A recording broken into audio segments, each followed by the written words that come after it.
mana kita sudah sampai pada materi pengolahan ya. Nah, pengolahan makanan awetan dari bahan pangan, baik, nabati dan hewani. Nah, di sini kita akan mempelajari bagaimana jenis dan karakteristik bahan dan alat pengolahan makanan awetan dari bahan saya tulis dari bahan nabati, tapi isinya juga ada yang menyinggung tentang bahan hewani sedikit ya. Nah, kita masuk pada bagian pertama. Di pembelajaran kita pada hari ini, Ananda diharapkan dapat memahami jenis dan karakteristik bahan makanan awetan dan mengidentifikasi alat pengolahan makanan awetan. Oke. Setelah melihat dari tujuan pembelajaran kita, maka sekarang kita masuk pada materinya ya. Yang pertama, produk makanan awetan. Nah, produk makanan awetan adalah produk makanan dan minuman yang sudah mengalami proses pengolahan sehingga mempunyai keawetan yang lebih tinggi. Nah, jadi di sini, proses produk makanan awetan ini bukan hanya, produk yang diolah dan kemudian dikemas atau ditambahkan dengan zat pengawet ya, bukan. Tetapi, pengolahan itu kan, juga memberikan masa simpan atau menambah masa simpan sehingga dapat, mengawetkan bahan makanan yang kita punya. Jadi bukan hanya, makanan yang ditambahkan pengawet ya di sini tinjauannya. Nah, ini makanan awetan tidak identik dengan makanan yang menggunakan pengawet. Karena untuk mengawetkan makanan dan minuman, banyak proses yang bisa dilakukan. Proses pengolahan dan pengemasan yang baik juga dapat mengawetkan produk makanan dan minuman. Nah, jadi termasuk di dalamnya adalah proses pengolahan. Misalnya kita memasak bahan makanan yang kita miliki, baik itu nabati maupun hewani, maka ini tentunya akan menambah daya tahan terhadap bahan makanan yang kita miliki. Misalnya jagung. Jagung ketika telah kita petik, maka, umur simpannya menjadi berkurang ketika, jagung tersebut misalnya masih muda, otomatis, kita harus mengolah. Nah, setelah diolah tentunya akan memiliki masa simpan yang lama, berbeda untuk yang tua ya, tentunya yang tua itu dapat diawetkan dengan mengurangi kadar air. Nah, itu juga proses pengolahan, dengan mengurangi kadar air yang terdapat di dalam, jagung tersebut. Nah, seperti itu.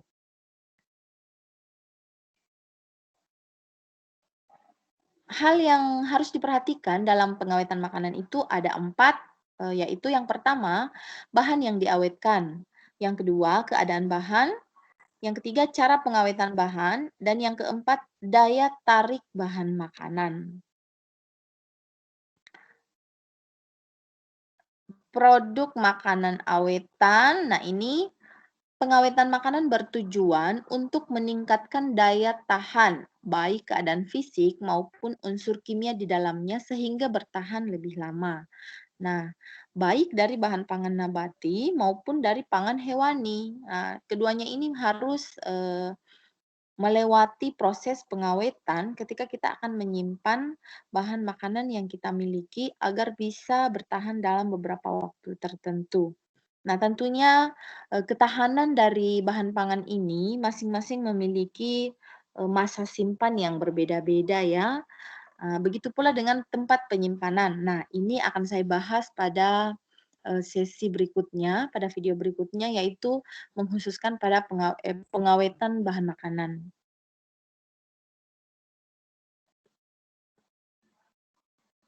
Yang kedua, jenis-jenis makanan awetan. Nah, berdasarkan bahan penyusunnya,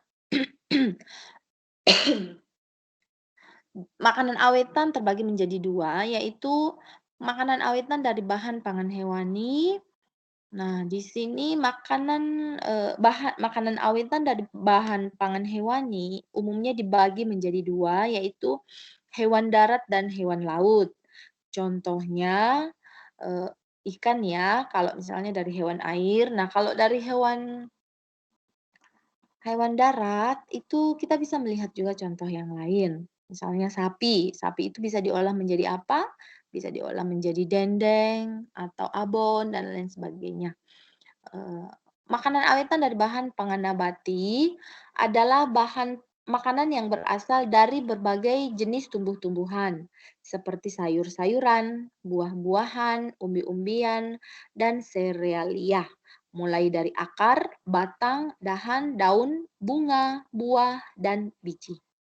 Makanan awetan dari bahan nabati adalah contohnya aneka selai buah, boleh dari buah nenas, buah pepaya, aneka keripik buah maupun sayur. Misalnya kita terkadang menemukan, jajanan pasar berupa, keripik nangka, keripik bayam juga pernah ada yang saya temukan, kemudian, keripik pisang dan lain sebagainya, manisan buah, acar, dan lain-lain.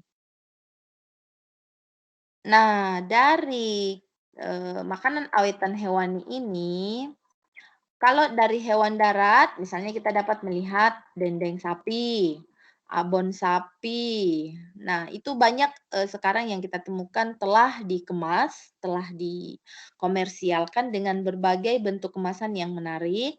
Nah, kita juga dapat membuahnya secara rumahan untuk mengawetkan, daging yang kita miliki. Bukan hanya daging ya, bukan hanya daging sapi maksudnya, daging kambing, daging ayam, begitu pula dengan, hewan air, ikan juga dapat kita buat abon, dengan berbagai varian rasa tentunya dan yang banyak sekali kita jumpai itu atau yang, mudah dilakukan yaitu dengan membuat ikan kering ya, mulai dari yang ikan yang kecil sampai pada ikan yang ukurannya agak besar-besar, itu terkadang kita temukan, di pasar, dijual oleh para, nelayan juga secara langsung, terkadang juga, telah melalui dengan pedagang-pedagang kecil.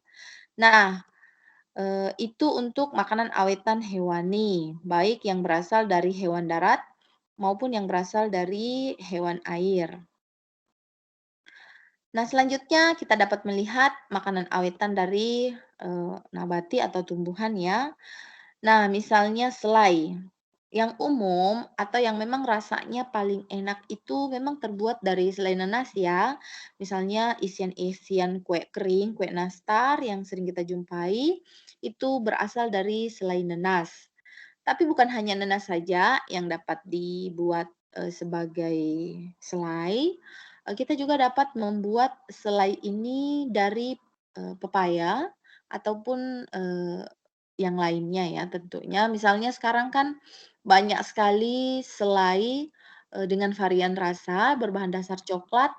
Selai coklat itu terkadang juga di-mix dengan, rasa kokonat atau, rasa yang lain, vanila dan lain sebagainya, kacang itu, ya.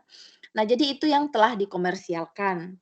Nah, untuk jenis selai selai seperti pada gambar, yaitu selai nanas ini, kita juga dapat membuatnya secara rumahan untuk, stok selai, yang tidak mengandung bahan pengawet ya.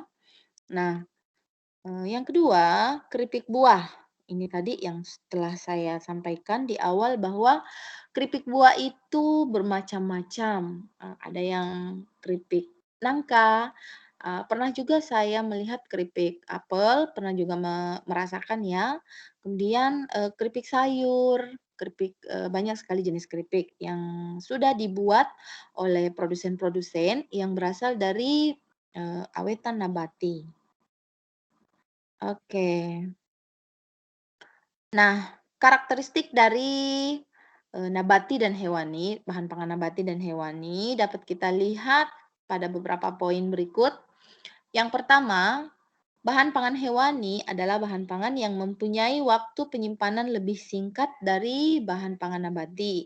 Jika bahan pangan nabati masih dalam keadaan segar, terkecuali telur. Karakteristik selanjutnya, pangan hewani lebih lunak teksturnya dan lembek dari bahan pangan nabati. Sifat karakteristik bahan pangan hewani sangat spesifik sehingga tidak dapat digeneralisasi. Nah, misalnya apa ya, ikan ya misalnya. Eh, Tentunya Ikan memiliki bau yang khas, amis khas ikan, beda dengan, spesifik untuk bau ayam tentunya. Nah, sehingga tidak dapat digeneralisasikan. Masing-masing memiliki ciri, berbeda ketika misalnya, kita masuk di nabati. Nah, untuk yang keempat, kandungan dari bahan pangan, dari nabati biasanya mengandung sumber karbohidrat, vitamin, mineral, lemak, dan protein. Sedangkan bahan pangan hewani banyak mengandung sumber protein dan lemak. Nah, untuk bahan pangan nabati dan hewani ini tentunya tiap-tiap daerah memiliki karakteristiknya tersendiri. Karena kenapa? Terkadang ada tumbuhan yang endemik yang memang ditemukan pada suatu daerah tersebut. Nah, tumbuhan ini atau hewan ini tidak ditemukan di daerah lain sehingga tentunya tiap-tiap daerah dapat kita temui, dapat kita jumpai beberapa jenis, bahan pangan baik nabati maupun hewani, yang tertentu. Oke. Selanjutnya kita akan melihat bagaimana perbedaan karakteristik antara bahan nabati dan hewani lagi. Saya berikan dalam bentuk tabel. Karakteristik bahan nabati dan bahan hewani dapat dilihat pada tabel di atas. Umumnya memiliki daya awet yang tinggi, bahan nabati ya, misalnya daya simpan pisang tentunya berbeda dengan daya simpan dari ikan. Ikan ketika kita beli pagi dan kita hanya menyimpannya dalam suhu ruang seharian, otomatis langsung, akan melalui proses pembusukan. Berbeda dengan, pisang tadi. Pisang ketika kita beli pagi misalnya, meskipun, warnanya masih kuning, tetapi proses untuk pembusukannya atau pemasakannya itu, memakan waktu yang lebih lama. Enzim-enzim tidak langsung, bekerja dalam satu hari itu. Nah, berbeda ketika bahan pangan hewani ya. Nah, jadi hewani daya awetnya rendah. Nah, yang kedua, cenderung tahan terhadap tekanan dan tidak gampang rusak. Nah, apalagi yang, buah yang keras ya, contohnya apa, kelapa misalnya, eee, tahan terhadap tekanan dan tidak gampang rusak. Berbeda dengan hewani, umumnya bersifat lunak, tidak tahan tekanan dan hantaman. Yang ketiga, meski sifat bahan spesifik, namun masih dapat dicari sifat umumnya. Nah, beda dengan hewani. Sifat setiap bahan sangat spesifik dan sangat sulit digeneralisasikan seperti tadi di slide pertama, slide sebelumnya. Selain sumber protein dan lemak, banyak nabati yang juga berperan sebagai sumber karbohidrat, mineral, dan vitamin. Misalnya jagung. Jagung ini dapat berfungsi sebagai sumber karbohidrat juga. Apalagi ubi, umbi-umbian ya utamanya itu dapat menjadi pengganti nasi untuk sumber karbohidratnya kita. Nah, jadi kita dapat mengambil bahan-bahan ini sebagai pengganti eee, bahan makanan pokok kita. Apalagi di Indonesia kita mengenal bahan makanan utama nasi ya. Nah, dapat juga diganti dengan, bahan pangan lainnya yang juga merupakan sumber karbohidrat. Nah, contoh lainnya adalah sagu. Nah, sagu ini juga merupakan sumber karbohidrat yang berasal dari nabati. Oke, untuk yang terakhir pada karakteristik bahan hewani, umumnya merupakan sumber protein dan lemak. Itu. Makanya ada istilah protein nabati dan protein hewani. Contohnya misalnya di protein nabati, itu kita dapat mengambil, sampelnya tahu dan tempe, itu sumber protein. Begitu pula dengan, kacang-kacangan yang lain, sumber protein. Nah, kalau di hewani otomatis, contohnya ikan, daging sapi, ayam, dan lain sebagainya itu merupakan sumber protein dan juga sumber lemak. Oke, selanjutnya bagian ketiga, alat pengolahan makanan awetan. Nah, peralatan pengolahan adalah berbagai benda atau perkakas yang digunakan untuk mengolah suatu masakan. Nah, bagaimana bentuk atau pembagian dari alat pengolahan. Nah, peralatan pengolahan dibagi menjadi 2, yaitu yang pertama kitchen utensil adalah peralatan kecil untuk mengolah makanan seperti pisau, panci, dan sebagainya. Yang kedua, kitchen equipment atau perlengkapan dapur adalah peralatan besar yang membuat ruangan tersebut berfungsi sebagai dapur untuk mengolah makanan seperti oven, kompor, dan sebagainya. Nah, tadi ayam juga ikut memeriahkan sumber bahan pangan hewan. Nah, yang pertama kitchen utensil itu terbagi menjadi beberapa. Yang pertama peralatan dari baja. Nah, peralatan dari baja, stainless steel, aluminium, dan tembaga. Peralatan ini dikelompokkan menjadi 4 kelompok, yaitu peralatan untuk memasak, peralatan untuk menyimpan atau mencampur, peralatan kecil, dan peralatan untuk memotong. Oke, kita lihat perbagiannya. Peralatan untuk memasak, yang pertama stock pot, panci untuk membuat kaldu, atau merebus sayuran dan membuat sup, biasanya agak besar ya. Saus pot, pot panci untuk, memasak saus, merebus sayuran dan sup. Biasanya agak lebih kecil ukurannya dibandingkan dengan stock pot. Saucepan, panci bertangkai untuk membuat saus dan merebus sayuran. Nah, biasanya memiliki pegangan yang agak panjang sehingga dikatakan panci bertangkai. Frying pan, alat untuk menggoreng dengan minyak sedikit. Nah, ini gambarnya. Ini yang pertama, ini yang tampil adalah frying pan ya, dan saucepan. Oke, yang kedua ini adalah, sauce pot. Nah, stock pot apa sauce pot ya? Ah, kita anggap saja sebagai stock pot yang kedua dan yang ketiga ini lengkap ternyata. Jadi ukuran yang paling besar itu adalah stock pot-nya, kemudian yang paling bawah yang di bawahnya lagi sauce pot. Nah, kemudian saucepan-nya itu yang agak kecil, kemudian yang, tidak memiliki penutup itu disebut dengan frying pan. Atau biasa diistilahkan di kalangan masyarakat kita secara umum itu, teflon ya, karena biasanya yang umum yang ditemukan itu yang terbuat dari teflon.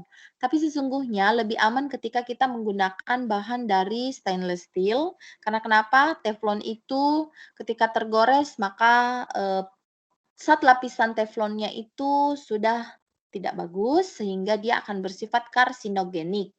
Nah, ini yang harus diketahui oleh, masyarakat kita, ini yang harus kita berikan edukasi kepada masyarakat bahwa lebih aman untuk menggunakan, stainless. Nah, bagaimana dengan aluminium? Aluminium tidak terlalu direkomendasikan juga, kenapa? Karena aluminium itu merupakan, bahan yang dapat bereaksi dengan asam maupun basa ya, dia metaloid. Jadi, tidak terlalu sehat juga untuk digunakan dalam, peralatan untuk memasak. Jadi direkomendasikan yang berbahan stainless. Nah, seperti itu ya. Stainless itu tidak dapat bereaksi dengan asam maupun basa, sehingga lebih stabil dan lebih kuat juga tentunya dari segi kualitas ya. Oke, itu tadi peralatan memasak. Yang kedua, peralatan untuk menyimpan atau mencampur. Nah, whisking bowl, mangkuk untuk menggocok, misalnya menggocok telur, krim, membuat mayonnaise, dan saus. Mixing bowl, mangkuk untuk mengaduk, kegunaannya untuk mencampur makanan seperti salad. Colander atau alat peniris. Nah, colander ini biasanya kalau di masyarakat kita digunakan sebagai, tempat nasi ya. Untuk meniriskan tapi di sini sebenarnya kegunaannya untuk meniriskan sayuran yang direbus. Nah, ditulis juga sih sebagai tempat nasi, kebanyakan ya masyarakat kita mengenalnya seperti itu. Trays atau baki untuk membawa makanan, kegunaannya sebagai tempat menyiapkan dan menyimpan makanan. Banyak lagi ya tentunya jenis yang lain, peralatan untuk menyimpan atau mencampur. Ini hanya contoh saja. Nah, ini colander, kemudian whisking bowl, nah ini ya, ternyata azan. Kemudian trays, Ini ya, baki, kemudian mixing bowl. Oke. Peralatan dari baja. Peralatan kecil.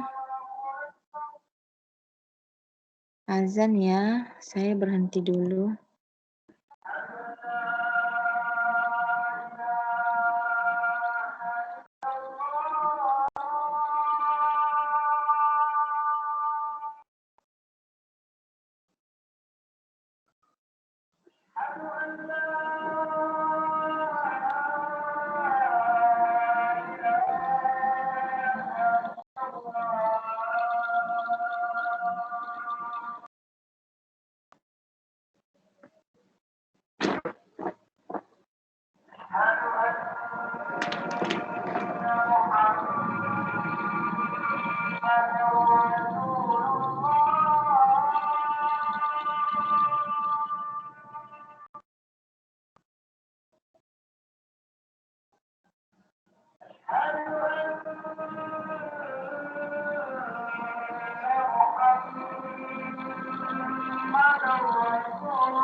Oke, tadi saya jeda sedikit karena azan.